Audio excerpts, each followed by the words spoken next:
Imagine this: an oil tanker in the middle of the ocean, satellites watching from above, and deep below the surface, a Russian submarine. On the other side, the world's most powerful navy, the United States. The question is not what could happen. The real question is, are we standing at the edge of a new global confrontation? Hello, everyone. Today, a single move has sent shockwaves through diplomatic and military circles worldwide. Russia has reportedly deployed naval warships and a submarine to escort an oil tanker in waters where U.S. authorities had earlier attempted to take action against that same vessel. This is not just a routine security operation. This is power, pressure, and global politics colliding in real time. What actually happened? According to reports, the tanker in question had previously been under scrutiny by U.S. officials for legal and regulatory reasons. But now, that very tanker is moving under direct Russian military protection. That means Russian warships on the surface, and beneath the waves, submarine presence. The message is clear. Any further action here is no longer just a legal issue. It becomes a strategic decision. Why this is a big deal? Normally, commercial vessels are protected by coast guards or private security, but deploying a submarine is something else entirely. This kind of move is used when a nation wants to send a message. We are not stepping back. Analysts say this could represent a display of power, a response to international pressure, or a strategic signal directed straight at Washington. In other words, this is not routine maritime security. This is geopolitical messaging. No war has been declared. No missiles have been fired. But the military positioning looks exactly like what we see during major international crises. One miscalculation, one misunderstanding, and the situation could shift from diplomacy to direct confrontation at sea. Experts are already calling this a form of cold conflict on the ocean.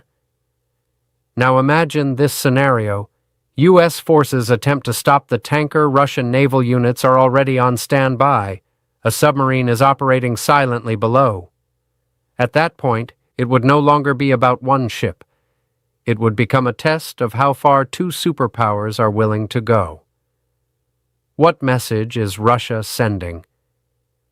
This move appears to communicate three clear points. 1. We will defend our interests at the highest level. 2. Pressure and restrictions will not stop our operations. 3. If necessary, we are prepared to visibly project naval power. This is not an official threat, but it is a strong strategic warning. What could happen next? What comes next may not be open conflict, but rather increased diplomatic pressure, expanded naval monitoring, quiet negotiations behind the scenes. Because in today's world, one small mistake can become a global headline. This is not a movie scene. This is real-world geopolitics, where submarines are not just machines, they are silent messages. The real question is not whether Russia and the United States will go to war. The real question is, who will blink first? What do you think? Is this just power politics? Or are we witnessing the early signs of a new global standoff?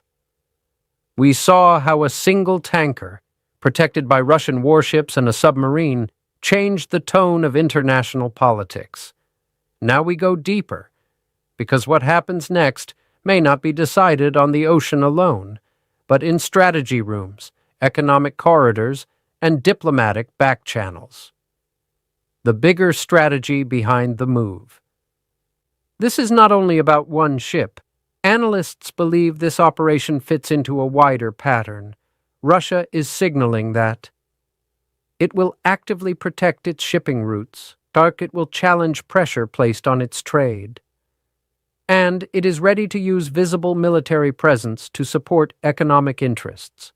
In modern geopolitics, Control of energy and transport routes is not just business, it is power. Why energy and shipping matter. Oil tankers are not just vessels. They are moving pieces of the global economy.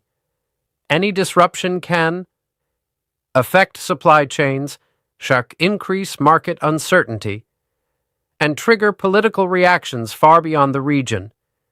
By escorting this tanker at a military level, Russia is effectively saying, our trade is a strategic priority. This transforms a commercial issue into a geopolitical one. The U.S. response. What are the options? From Washington's perspective, this situation creates a difficult calculation. Option 1. Increase monitoring and diplomatic pressure. Option 2. Engage allies and international institutions. Option 3. Avoid direct confrontation while maintaining strategic presence. What is clear is this: any visible escalation could raise global tensions dramatically. That is why most actions so far remain measured and carefully worded. The danger zone. Misunderstanding and misreading. History shows that major confrontations often begin not with intention, but with misinterpretation.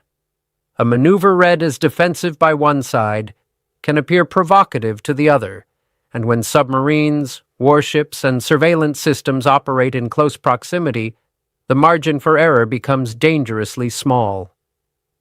This is why military analysts are watching every movement, not for war, but to prevent an incident that no one officially wants. Global reaction. Other major powers are paying close attention, because if one nation successfully protects its commercial operations with military force, it may encourage others to adopt similar strategies. That could mean more armed escorts for trade routes, more naval presence in contested waters, and a gradual shift toward militarized commerce, not declared conflict, but a world where economic activity increasingly moves under military shadow. What this could mean for the future. This moment may mark a turning point, a future where economic pressure is answered with strategic deployment, trade routes become zones of silent competition, and diplomacy must work harder than ever to prevent escalation, not through open warfare, but through positioning, signaling, and calculated restraint. History does not always announce itself with explosions. Sometimes it begins with something quieter, a ship, an escort, and a message sent beneath the waves. The tanker continues its journey. The submarines remain unseen, and the world watches, waiting for the next move.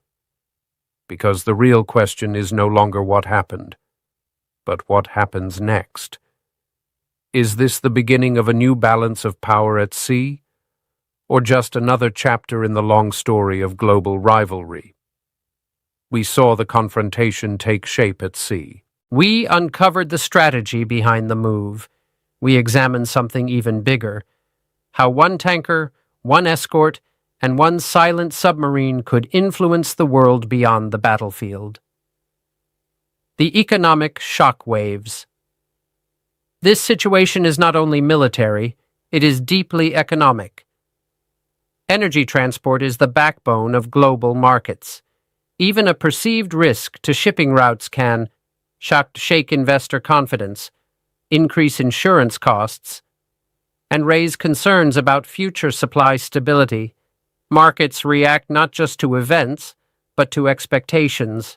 And right now, expectations are filled with uncertainty, energy, prices, and global pressure. When energy routes become political pressure points, the impact is worldwide, not because supply has stopped, but because the possibility of disruption changes behavior. Governments, companies, and financial institutions begin to ask, will shipping remain secure? Will costs rise? Will political tensions reshape trade patterns? This is how a single maritime incident can ripple through fuel prices, transportation costs, and economic forecasts. Alliances and diplomatic calculations. This development is also being closely watched by global alliances. Partners of both sides are weighing their positions carefully. For many countries, the question is not who is right, but how to protect their own interests without being pulled into a larger standoff. Behind closed doors, discussions are likely focused on de-escalation, maritime safety, and preventing a commercial issue from becoming a political crisis. The risk of normalization. One of the most important concerns raised by analysts is this: what happens if military-escorted commerce becomes normal? If more nations begin protecting trade with warships and submarines, the world may shift toward heavier naval presence in trade corridors, increased strategic competition over shipping lanes, and a future where economic activity moves under constant military observation, not declared conflict, but a persistent atmosphere of pressure. The silent chessboard. What we are witnessing is not open confrontation, it is strategic positioning.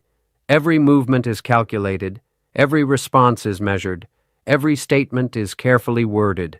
This is diplomacy and power playing out like a global chess match, where the most important moves are often the ones made quietly, far from public view. The next phase may not involve headlines of conflict, but rather new maritime regulations, adjusted trade routes, and stronger behind-the-scenes negotiations. Because both sides understand something crucial, the cost of miscalculation today would be felt far beyond the ocean. History does not always turn on battles. Sometimes it turns on decisions made in silence, on ships that keep moving, and on signals sent beneath the surface of the sea. The world is not watching for war. It is watching for the next signal. Because the story is no longer just about a tanker, it is about how power, trade, and strategy will shape the future of the global order. And the most important question now is not who acted first, but how the world chooses to respond next. We saw the confrontation emerge. We explored the strategy behind it. We examined the global economic and diplomatic impact. Now, in Part B4, we enter the most sensitive layer of all, the military reality beneath the surface. Why naval power still decides the game. In the modern world of satellites, cyber systems, and advanced technology, one thing has not changed. Control of the sea remains control of movement, trade, and influence. Oceans are not just geography. They are strategic corridors. Whoever secures them does not just protect ships. They protect national leverage. The message behind the submarine. Submarines are not deployed for visibility. They are deployed for deterrence. Their presence sends a signal without public announcements. We are watching. We are prepared. Think carefully before you act.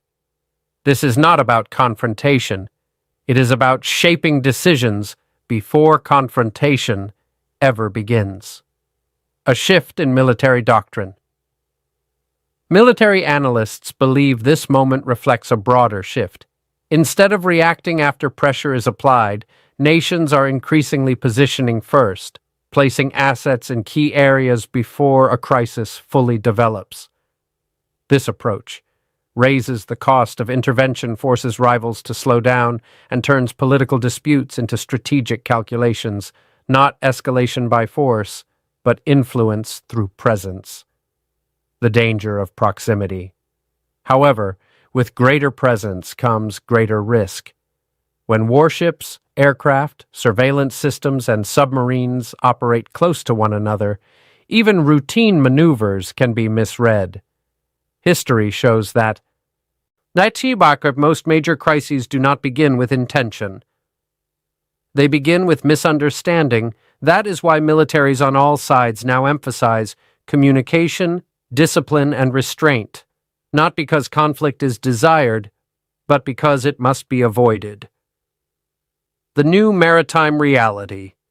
What we may be witnessing is the formation of a new norm, a world where strategic waterways are constantly monitored, commercial routes carry political weight, and military assets quietly accompany economic activity, not open confrontation, but a persistent state of strategic readiness. This is not the world of past wars. This is competition without declarations. What militaries are really watching? Behind the scenes, defense planners are not just tracking ships, they are analyzing patterns of movement, signals of intent, and how rivals respond to presence. Because in modern strategy, behavior matters as much as firepower. Every deployment is a question. Is this a precaution or a message? Looking ahead. The next stage. The next phase is unlikely to arrive with dramatic headlines. It will unfold through adjusted naval doctrines, expanded maritime patrols, and deeper coordination among allies. The goal on all sides remains the same: to protect interests without crossing a line that cannot be uncrossed. The oceans are calm, the ships keep moving, the submarines remain unseen, but beneath that calm lies a silent contest of strategy, patience, and power. This is not about who fires first. It is about who shapes the future without firing at all. Because in today's world, the most powerful battles are not fought in explosions. They are fought in positioning, presence, and restraint. And the final question remains: are we entering an era where power is measured not by what is used, but by what is deliberately held back?